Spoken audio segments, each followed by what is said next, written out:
બે દિવસ પેલા મામા પડો પેલા સંતના દર્શનથી કંઈક બોલ્યા, આનંદ મંગળ કે શાંતિ. પણ એમ કે અમે સંત નથી. સંત શબ્દ આવે એટલે તમારે કેન્દ્રનું વર્તુળ ચાલુ થઈ જાય, હું ને જગત. પછી ક્લિયર થયું હતું કે નહીં? નહીં થયું હતું. અને સતીશ પ્રભુ એમ કે સંસ્કૃતમાં સંત શબ્દ જ નથી. આપણે રામચરિત માણસ લખાણું ને 550 વર્ષ પહેલાં તુલસીએ લખ્યું કાશી, એનાથી એમાં સંત શબ્દ એને વાપરે છે.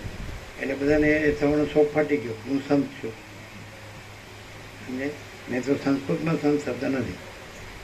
અને કોઈ વ્યક્તિ છે, એ વ્યક્તિ હોય, વ્યક્તિ એક અસ્તિત્વ વ્યક્તિત્વ વગરનું, કેન્દ્ર વિનાનું અનંત.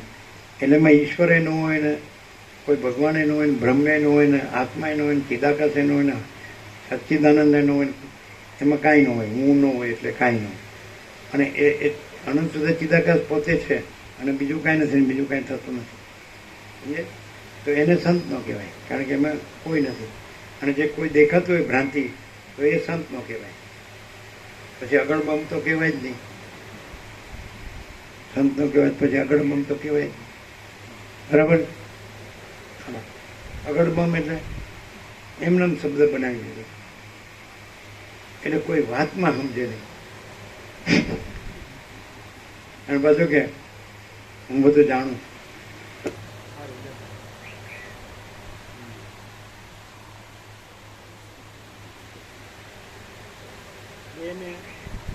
દેહને સંત ન કહેવાય, કર્મેન્દ્રિય જ્ઞાનેન્દ્રિયને સંત ન કહેવાય, મન બુદ્ધિ ચિત્તંકરને સંત ન કહેવાય, પ્રાણને સંત ન કહેવાય, ચિદાભાસ અમરૂપ જીવને સંત ન કહેવાય, સાક્ષીને સંત ન કહેવાય, અને ચિદાકાશને તો કંઈ કહેવાય જ નહીં, કહેનારું જ નથી. શું કહેવાય? અનંત પ્રકાશ, અનંત આનંદ, અનંત શાંતિ. सोचना कहना सुनना नहीं है, याद रखना भूलना नहीं है, जो है सो है. परम शांति,